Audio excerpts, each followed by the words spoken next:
Welcome back. All right, so while a lot of people on the channel are still discovering my video on AEW and on some of the missteps, I wanted to talk about concerts a little bit. So obviously, kind of excited about a concert I'm going to in October, where I'll see Evanescence, I'll see Hailstorm, and The Warning. Two of those three bands I've seen live before. So one idea that Yvonne and I have had for a while, and we have yet to throw together our lists, but an idea of counting down the 10 bands that were our favorites that we've seen live.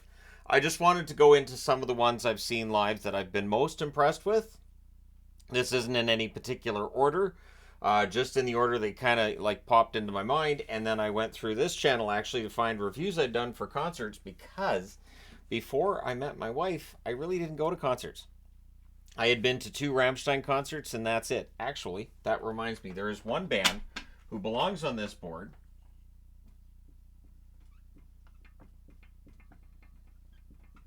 because Combi Christ opened the first concert I saw in Edmonton for Rammstein, and Combi Christ was fantastic. So I haven't seen them tour North America in a while, but if you get a chance to see them wherever you are in the world, I would highly recommend it. Very, very fun act. The thing that made me sad in Edmonton was everybody was there to see Rammstein. Nobody paid much attention to Combi Christ. I had actually, before that concert, gone through and learned a few of their songs. And so I was all excited about some of the ones that were playing. But yeah, the biggest cheer they got was for when the singer said, "You all ready for Rammstein?" Everybody flipped out, and I was like, all right, well, there we go. So I've seen Rammstein four times. I saw them in Edmonton, I saw them in Vancouver, and then a couple years ago, my wife and I went to LA and saw them twice, back to back nights. I sat on the Richard side one night, I sat on the Paul side the other night.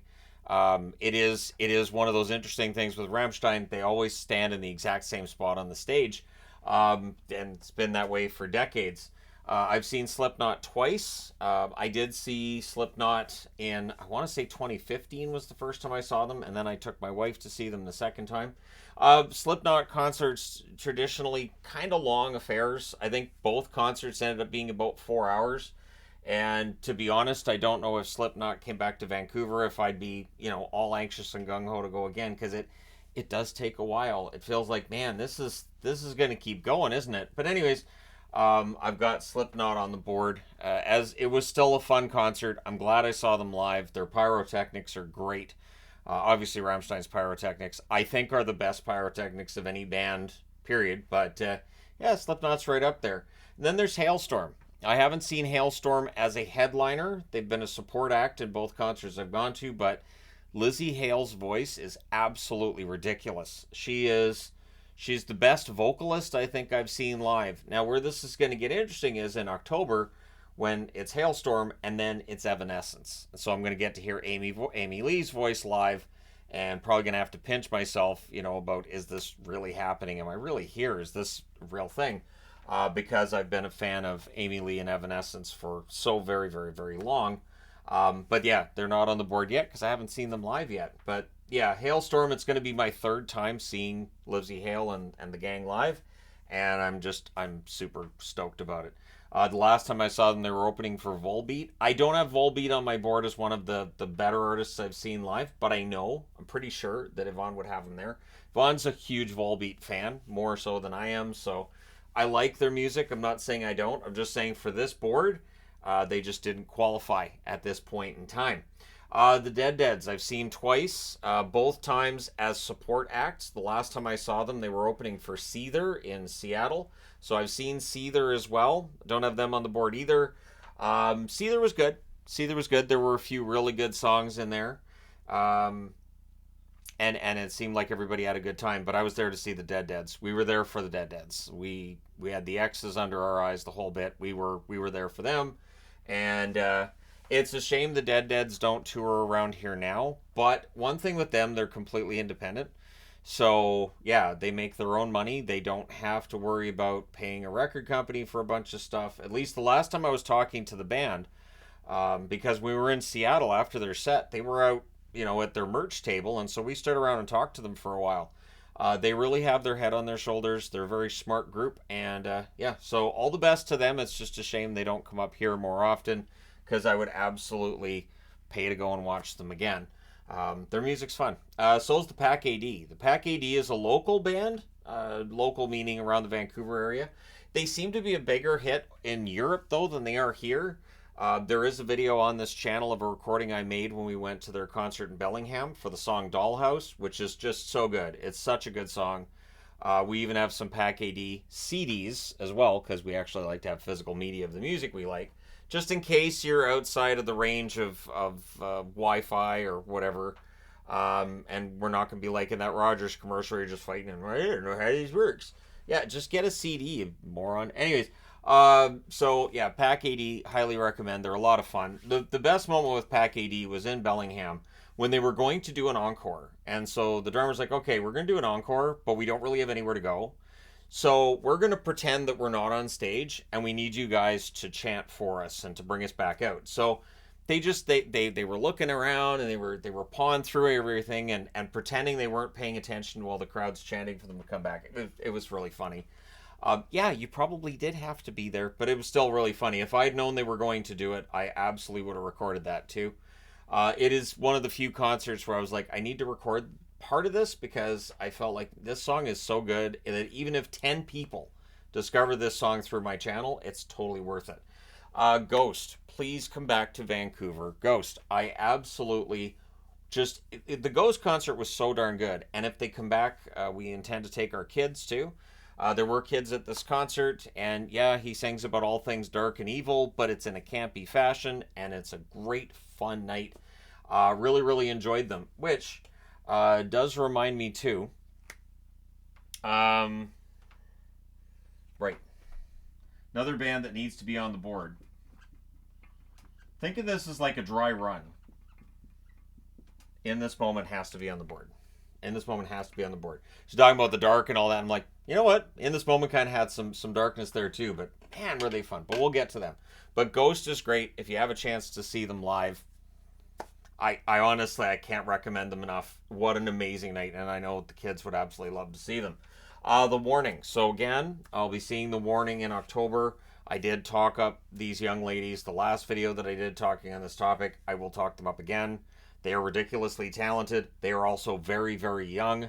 They started recording when they were in their early teens or in single digits. I think the bass player, the first time that they started getting public attention, I think she was 9. So, yeah, this is a band that has tremendous talent, and the drummers apparently won awards already. So, she's 22. So I can't imagine what this band's going to be able to do over a long period of time. It's only a matter of time, I think, before The Warning is headlining a North American tour and packing arenas because their music is fantastic. They released a bunch of singles over the last, I'd say, 2 months. All of them are very good. They're very catchy. And that's the key thing. They're very catchy songs, too. 3 Days Grace we've seen twice. Highly recommend. 3 Days Grace is a lot of fun. They interact with the audience. It's a very personable experience. The lead singer, not obviously the original lead singer for the band, but man, he is absolutely fantastic. And I think I prefer him to the original singer. And I say that despite absolutely loving 3 Days Grace when they first came out and the original lead singer, but I don't know. I think the music with the new lead singer is actually better overall, having listened to their CDs and everything. Of course, not that long ago, Tool. Man, was Tool fantastic. And honestly, like, so the first time I saw Rammstein, there were moments where I teared up. And the second time I saw them, there were moments I teared up. And the third time, kind of the fourth time, because the fourth time I thought this might be the last time I ever see them live. I might tear up a bit at Rammstein concerts because I'm just so excited and it's just such an amazing moment. But Tool, when Enema started, when I realized we were getting Enema, because on the tour, their set lists have been alternating between Stinkfist as the final song or Enema. And I like Stinkfist. Stinkfist's a good song, but I really, really wanted the song Enema. And so when they started playing that song, I screamed the loudest I've ever screamed at a concert. Just the word Enema, which is odd out of context to just scream that in the middle of a bunch of people. But man, it was so good. It was so very good. I've seen some complaints about the Tool concert. Oh, they're just playing all the new stuff. Right, yeah. The Fear Inoculum tour, they never really got because COVID shut everything down on that tour. So this is kind of them making up for it. And now they want to do another album, which I'm very, very much a fan of. And Maynard saying that they need to make the album a little bit faster. Yes, please. He's just turned 60, so yeah, let's get that done. So then you can work on another album. But yeah, Tool was just what an experience. It is. It's an experience. I think that instead of going to a concert looking for, oh, I hope they play all the hits, just have the experience, man. Like when they play Invincible, which is like 10 plus minutes, just enjoy the experience for what it is. One thing they didn't do, which Yvonne was kind of surprised they didn't do, there weren't any really long, prolonged versions of songs. So the other times she's seen them live, there's like songs that might be 6 minutes on an album, but it's 15 when you see it in concert. They didn't really do that this time. They basically stuck to the structure of the songs as they were done in studio. But Enema, one of the greatest moments in my life at a concert life. Anyways, yeah, we'll go with that. Concert life was the one they played Enema. Rob Zombie saved a night at a concert for me. And then there is the review on the channel of the Marilyn Manson portion of that concert. Marilyn Manson was awful, not on the board. I think he was drunk when he came out. It was very frustrating because he just kept getting worse. So he came out kind of a little bit slurring and a little bit off, and then by the end it was just a disaster. The breaks in between songs were getting longer and longer. We were starting to wonder, is he even going to finish the set? And to this day, I don't know if he actually finished the set or just gave up and wandered off. But Rob Zombie came out, and even though I'm not a huge fan of Rob Zombie's music, he kicks ass live. He's absolutely fantastic live. I could not possibly recommend him more. He was great. So there are some artists who their studio music's good, and then you see them live and you go, eh. I remember in the 80s, people had that experience when they went to see Poison live. They're like, these guys suck live. And I was like, they're Poison. What did you expect? But there are some bands too that studio version you might like, but live they're great. And for me, Rob Zombie was like that. All of his songs live I really enjoyed. I loved the performances. I loved the visuals they had going on too. The whole concert, the whole setup was absolutely fantastic. Yeah, really, really, really quite good.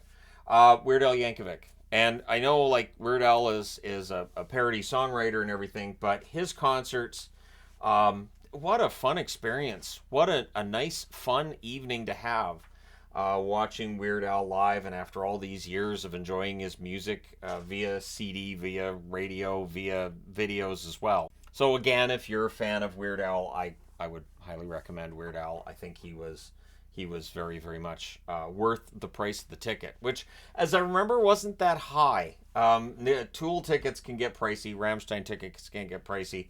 The concert we're going to see is pricey because you have Evanescence, Hailstorm, and The Warning. All three of them are really pretty well-known bands, so I expected those tickets to be pretty expensive. In this moment that I remembered to include before finishing this video, and I can't wait till this video is done so that my old man brain kicks in and I go, you forgot about, and then insert name of 10 other bands here. But in this moment, Maria Brink, she has a fantastic voice as well. Just really, really strong lead singer. If you could add a fourth band to this concert we're going to see with Evanescence headlining, in this moment would be the fourth band that I would add. Really quite good set, and part of it too is like, does the music sound good? Is the balance good? Is it too loud? Is it too bass driven so you can't hear anything else? But all of these bands that I've got on the board, everything was fine with them. Nothing was off. The balance wasn't off. That's why Bullet for My Valentine isn't on the board, because they opened up for Slipknot. I was so excited. I was like, I can't wait for Bullet for My Valentine. And then the balance was such that I had a hard time telling which songs were which. I couldn't hear any of the lyrics from the lead singer, and it just I was really quite disappointed.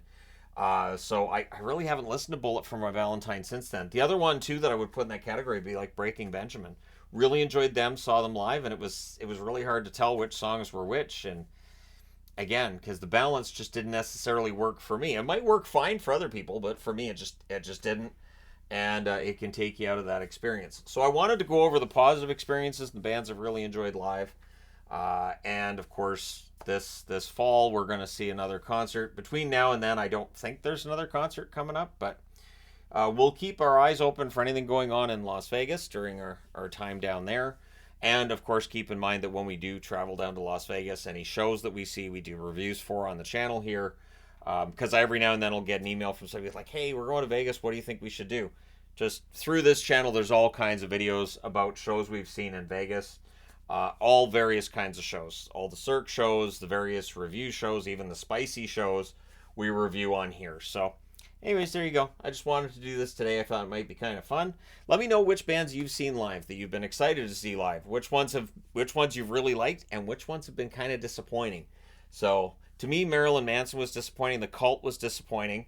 The Cult, when you get the lyrics to Firewoman wrong, my soul will leave my body during the concert, and they did. Well, not they. The lead singer getting the words wrong. I could understand if it wasn't the original lead singer, but it was, and so yeah, that was really disappointing. Really tremendously disappointing, like a lot disappointing. I didn't get to see Godsmack. Yvonne took the kids to see Godsmack not too long ago. It was on a night it was really busy in hockey, so I couldn't go see Godsmack. I wish I could have, but hockey took precedence, and that's why I had to do a video on this channel when I found a concert. It was like, I don't care how many hockey games there are, I'm going to see that. And that's the one on October the 15th that, oddly enough, will be at the Canucks Arena. So am I really missing hockey if I'm at the arena that usually houses Canucks hockey? Yeah, I am. All right. Thank you guys so much for all your support as always. Don't forget to hit like and subscribe if you haven't already. And let me know your thoughts in the comment section below as always. I will talk to you again soon.